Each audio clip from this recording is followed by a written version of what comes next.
नमस्कार मित्रांनो, मराठी मॉनिटर या चॅनलवर तुमचं स्वागत आहे. मित्रांनो, तुम्हाला शैक्षणिक खर्चासाठी त्याचसोबत तुमचं जर हॉस्टेलमध्ये ॲडमिशन झालेलं नसेल तर त्यासाठी भोजन, निवास, शैक्षणिक साहित्य, निर्वाह भत्ता व इतर आवश्यक सेवा सुविधा या स्वतः तुम्हाला उपलब्ध करून घेण्यासाठी जी योजना आहे त्याला आपण म्हणतो सोधार योजना. त्यासाठीचा नवीन GR प्रसिद्ध झालेला आहे. मग या GRमध्ये किती पैसे भेटणार, कुठल्या गोष्टीसाठी किती पैसे असणार आहेत, कुठल्या जिल्ह्याला, तालुक्याला किती पैसे असतील, त्याचसोबत अर्ज करण्यासाठी काय पात्रता असणार आहे योजनेचा, त्याचसोबत या ठिकाणी मूलभूत पात्रता असेल, अर्ज कुठे करायचा, अशी संपूर्ण माहिती या व्हिडिओमध्ये आपण पाहणार आहोत. हा जो GR आहे याची लिंक तुम्हाला मी डिस्क्रिप्शन बॉक्समध्ये देतोय, तिथून तुम्ही पाहू शकतात. हा GR पाहू शकता या ठिकाणी आजच प्रसिद्ध झालेला आहे, या ठिकाणी 26 डिसेंबर 2024ला. तर ही जी योजना असणार आहे ही प्रत्येकाला नाही तर अनुसूचित जाती व नवबौद्ध प्रवर्गातील विद्यार्थ्यांच्या शिक्षणासाठी भारतरत्न डॉक्टर बाबासाहेब आंबेडकर सोधार योजना जी आहे जवळपास 2017 त्यापासून या ठिकाणी ही योजना चालू आहे. मग याच्यामध्ये सामाजिक न्याय व विशेष सहाय्य विभागाचा हा आजचा GR आलेला आहे. याच्यामध्ये संपूर्ण त्यांनी डिटेलमध्ये माहिती अजून दिलेली आहे. तर काय योजना आहे, कसे पैसे भेटणार आहेत विद्यार्थ्यांना, त्याची संपूर्ण माहिती आपण डिटेलमध्ये बघूयात. त्यासाठी हा व्हिडिओ शेवटपर्यंत पाहत राहा. या व्हिडिओला नक्की लाईक करा. बघा, सामाजिक न्याय व विशेष सहाय्य विभागामार्फत मागासवर्गीय विद्यार्थ्यांना शिक्षणाच्या चांगल्या संधी उपलब्ध करून देण्यासाठी विभाग असेल, जिल्हा व तालुका स्तरावर मुलामुलींच्या शिक्षणासाठी एकूण 443 शासकीय वसतिगृह सध्या कार्यरत आहेत. त्यासाठी मुलांसाठी वेगळे आहेत, मुलींसाठी वेगळी वसतिगृह आहेत. त्यापैकी मुलांच्या वसतिगृहामध्ये हे ठिकाणी ही प्रवेशिक संख्या त्यांनी दिलेली आहे. तर हा लाभ जे आहेत विद्यार्थी घेत असतात. तर सदर वसतिगृहामध्ये मात्र विविध अटी आणि शर्तीनुसार प्रवेश देण्यात येतो. प्रवेशित विद्यार्थ्यांना निवास असेल, भोजन असेल, शैक्षणिक साहित्य असेल, दैनंदिन खर्चासाठी निर्वाह भत्ता असेल, आवश्यक सेवा सुविधा दिले जातात. तर राज्यामध्ये दिवसांदिवस वाढत असलेली व्यावसायिक, बिगर व्यावसायिक महाविद्यालयाची संख्या आणि तेथे प्रवेश घेणाऱ्या विद्यार्थ्यांची वाढती संख्या यामुळे सर्वच विद्यार्थ्यांना वसतिगृहातील जागेची मर्यादा लक्षात घेता प्रवेश देणं शक्य होत नाही. बघा, सर्वांनाच शासकीय वसतिगृहामध्ये असेल किंवा कॉलेजच्या वसतिगृहामध्ये असेल प्रवेश भेटत नाही. तुम्ही देखील त्यासाठी प्रयत्न केलेले असतील. पर्यायाने मोठ्या प्रमाणात विद्यार्थी काय होतात, शासकीय वसतिगृहामध्ये प्रवेशापासून वंचित राहतात. त्यामुळे विद्यार्थ्यांना उच्च शिक्षण घेण्यासाठी विविध अडचणींना सामोरे जावं लागत असून त्यासाठी पुढील शैक्षणिक वाटचालीस मर्यादा येत आहेत.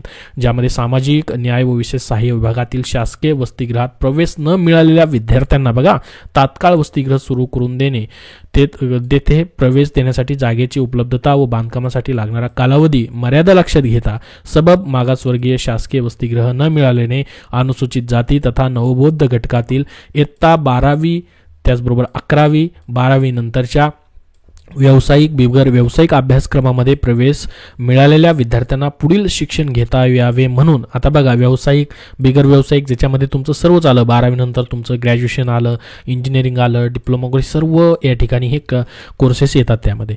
तर ह्या ठिकाणी तुम्हाला जर वसतिगृहामध्ये प्रवेश भेटलेला नाही, ठीक आहे, तर तुम्हाला मग या ठिकाणी काय होतंय, भोजनासाठी असेल, निवासासाठी असेल आणि इतर शैक्षणिक सुविधा घेण्यासाठी असेल स्वतः उपलब्ध तुम्ही करून घ्यायच्या आहेत. त्यासाठी तुम्हाला रक्कम विद्यार्थ्यांच्या आधार संलग्न खात्यामध्ये थेट जमा करण्याकरता शासनाने ऑलरेडी ही योजना जी आहे 2017च्या शासन निर्णयाने भारतरत्न डॉक्टर बाबासाहेब आंबेडकर सोधार योजना सुरू केलेली आहे. ठीक आहे, आता याच्यामध्ये बऱ्याच जणांनी याचा लाभ देखील घेतलेला असेल, परंतु आता नव्याने हा GR आलेला आहे. याच्यामध्ये संपूर्ण विचार करणं, कालानुरूप धोरण राबवण्यासाठी नवीन धोरण आखणं ह्याचा विचार याच्यामध्ये केलेला आहे. माननीय मुख्यमंत्री असतील, उपमुख्यमंत्री महोदयांनी विद्यार्थ्यांच्या शिष्टमंडळासोबत चर्चा करून विद्यार्थ्यांना शैक्षणिक सुविधा उपलब्ध करून देण्यासाठी राज्य शासनाच्या विविध विभागामार्फत राबवण्यात येणाऱ्या योजनासाठी एक समान सर्वंकष धोरण तयार करण्याचे निर्देश दिले होते. त्या अनुषंगाने हा GR जो आहे या ठिकाणी समिती गठीत स्थापन करून या ठिकाणी देण्यात आलेला आहे. तर काय आहे शासन निर्णय, संपूर्ण माहिती आपण या ठिकाणी आता बघूयात. बघा, याच्यामध्ये देखील त्यांनी ती अगोदर सर्व या ठिकाणी माहिती दिलेली आहे, ज्याच्यामध्ये ही जी योजना आहे याच्यामध्ये प्रवेश घेण्यासाठी ज्यांना प्रवेश भेटलेला नाही असे जे विद्यार्थी आहेत याच्यामध्ये त्यांच्यासाठी भोजन, निवास, शैक्षणिक साहित्य, निर्वाह भत्ता आणि इतर आवश्यक सोयी सुविधा स्वतः उपलब्ध करून घेण्यासाठी स्वतः तुम्ही उपलब्ध करून घ्यायचे, तुम्हाला शासन पैसे देणार. त्या माध्यमातून खालीलप्रमाणे रक्कम संबंधित विद्यार्थ्यांच्या आधार संलग्न बँक खात्यामध्ये म्हणजे DBT द्वारे या ठिकाणी जमा करण्याचा शासनाने निर्णय घेतलेला आहे. तर बघा आता किती पैसे भेटतील या योजनेच्या अंतर्गत. या ठिकाणी खर्चाची बाब म्हणजे बघा आता या ठिकाणी त्यांनी मुंबई शहर, मुंबई उपनगर, नवी मुंबई, ठाणे, पुणे, पिंपरी चिंचवड, नागपूर या ठिकाणी उच्च शिक्षण घेणाऱ्या विद्यार्थ्यांसाठी अनुज्ञेय रक्कम किती असेल बघा. टोटल 60,000 रुपये या ठिकाणी जर तुम्ही शिक्षण घेताय तर तुम्हाला भेटतील, ज्याच्यामध्ये भोजनासाठी 32,000 भेटतील, निवास भत्ता म्हणून 20,000 भेटतील, निर्वाह भत्ता म्हणून 8,000 रुपये भेटतील. तर हे कशासाठी प्रति विद्यार्थी एकूण देय रक्कम असेल ही 60,000 रुपये या ठिकाणी. ठीक आहे, तर 2 सत्र 10 महिन्यासाठी ही रक्कम असेल तुम्हाला. ठीक आहे, परंतु याच्या व्यतिरिक्त उपरोक्त रकमेव्यतिरिक्त वैद्यकीय अभियांत्रिकी शाखेतील तुम्ही जर विद्यार्थी असाल तर तुम्हाला प्रतिवर्ष अजून 5,000 रुपये व अन्य शाखेमधील जर तुम्ही विद्यार्थी असाल अभियांत्रिकी वैद्यकीय सोडून तर 2,000 रुपये इतकी रक्कम शैक्षणिक सहायतेसाठी ठोक स्वरूपामध्ये तुम्हाला अजून देण्यात येईल. तर याच्यामध्ये हे पैसे अजून ऍड होतील तुमचे. त्यानंतर बघा मग इतर आता हे मुंबई, पुणे, पिंपरी चिंचवड, नागपूर हे सर्व सोडून इतर महसूल विभागीय शहरातील व उर्वरित क वर्ग महानगरपालिका क्षेत्रामध्ये उच्च शिक्षण घेणाऱ्या विद्यार्थ्यांसाठी 51,000 रुपये भेटतील. त्यानंतर इतर जिल्ह्याच्या ठिकाणी तसेच महानगरपालिकेच्या हद्दीपासून 5 किलोमीटर परिसरात असलेली महाविद्यालय, शैक्षणिक संस्था या ठिकाणी अनुज्ञेय रक्कम तुम्हाला 43,000 रुपये असेल. त्यानंतर तालुक्याच्या ठिकाणी उच्च शिक्षण घेणाऱ्या विद्यार्थ्यांसाठी 38,000 रुपये असेल. तर अशा पद्धतीची ही रक्कम तुम्हाला या योजनेअंतर्गत या ठिकाणी 10 महिन्यासाठी म्हणजे 2 सत्रासाठी या ठिकाणी दिली जाणार आहे प्रति विद्यार्थी. या ठिकाणी हा तक्ता त्यांनी दिलेला आहे. या व्यतिरिक्त ही रक्कम देखील तुम्हाला अजून शैक्षणिक सहायतेसाठी भेटेल. आता बघा या ठिकाणी सुधार योजनेसाठी खालीलप्रमाणे निकष असतील. मूलभूत पात्रता काय असेल बघा. विद्यार्थी शासकीय वसतिगृहात प्रवेश घेण्यासाठी पात्र असावा, हे देखील महत्त्वाचं आहे. विद्यार्थी महाराष्ट्र राज्याचा रहिवासी असावा. शासकीय वसतिगृह प्रवेशासाठी पात्र असलेल्या अभ्यासक्रम विद्यार्थ्याने प्रवेश घेतलेला असावा. या योजनेचा लाभ मिळण्यासाठी विद्यार्थी अनुसूचित जाती व नवबौद्ध प्रवर्गाचा असावा. विद्यार्थ्यांनी जात प्रमाणपत्र सादर करणं बंधनकारक आहे. त्याचसोबत या ठिकाणी अटी, शर्ती वगैरे, वसतिगृहाची संख्या वगैरे त्यानुसार हे देखील तुम्हाला वाचून घ्यायचं आहे. GRची लिंक डिस्क्रिप्शन बॉक्समध्ये आहे. ह्या महत्त्वाच्या अटी तुम्हाला मी सांगितलेल्या. त्याचसोबत तुमचं आधार कार्ड असणं गरजेचं आहे. ते आधार कार्ड राष्ट्रीय शेड्यूल बँकेमध्ये खातं तुमचं असणं गरजेचं आहे आणि त्याला आधार संलग्न करणं गरजेचं आहे, म्हणजे DBT करणं गरजेचं आहे. त्यानंतर विद्यार्थ्यांनी प्रवेश घेतलेली शैक्षणिक संस्था शहराच्या तालुक्याच्या ठिकाणी आहे. अशा शहरातील तसेच तालुक्यातील सदर विद्यार्थी रहिवासी नसावा, हे देखील महत्त्वाचं आहे. त्याचबरोबर विद्यार्थ्याच्या पालकाचे उत्पन्न 2.50 लाखापेक्षा जास्त नसावे. त्याचसोबत केंद्र शासनामार्फत ज्यावेळी मॅट्रिक उत्तर शिष्यवृत्तीसाठी उत्पन्न मर्यादेत वाढ होईल त्यानुसार या योजनेसाठी विद्यार्थ्यांच्या पालकाची वार्षिक उत्पन्न मर्यादा त्याप्रमाणे लागू राहील. त्याचसोबत साधारणतः दरवर्षी जून महिन्यात बघा वसतिगृह प्रवेश प्रक्रिया सुरू होते जून महिन्यामध्ये. त्यावेळी विद्यार्थ्यांनी वसतिगृह व सुधार योजनेसाठी अर्ज सादर करावेत.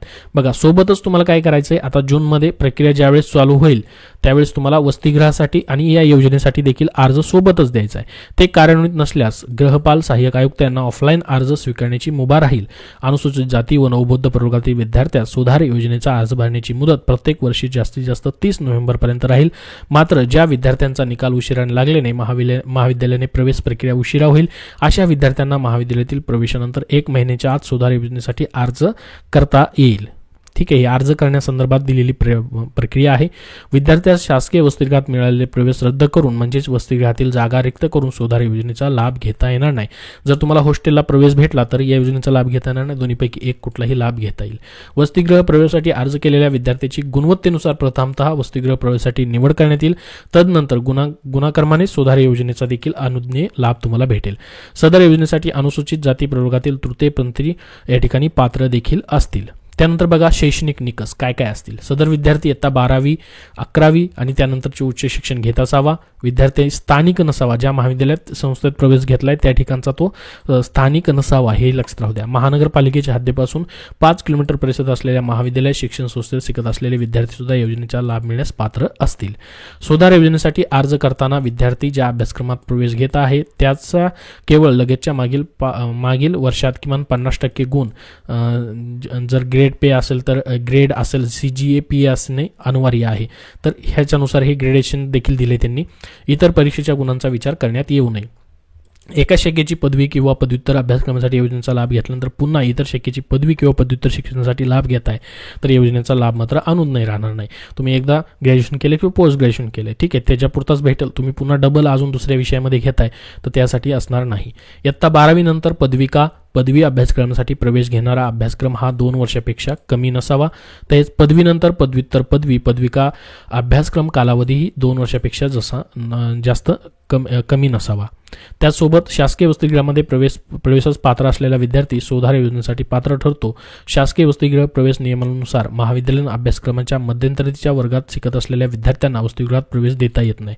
जर तुम्ही मधूनच अर्ज करताय तर त्यांना प्रवेश दिला जाणार नाही. त्याचसोबत विद्यार्थ्यांनी सुधार योजनेसाठी मध्यंतरीच्या वर्गात शिकत असताना अर्ज केल्यास अभ्यासक्रमातील त्यापूर्वीच्या वर्षामधील पात्रता तपासून केवळ सुधार योजनेच्या पुढील काळाकरिता लाभ देण्यात येईल. मात्र योजनेचा लाभ देता येतो. मध्ये तुम्ही शिकत आहेत आणि अर्ज केला तर योजनेचा लाभ भेटेल, वसतिगृहाचा लाभ भेटणार नाही. व्यावसायिक अभ्यासक्रम पूर्ण झाल्यानंतर बिगर व्यावसायिक अभ्यासक्रमासाठी म्हणजे पदवी आणि पदव्युत्तर प्रवेश घेतला असल्यास सुधार योजनेचा लाभ घेता येणार नाही.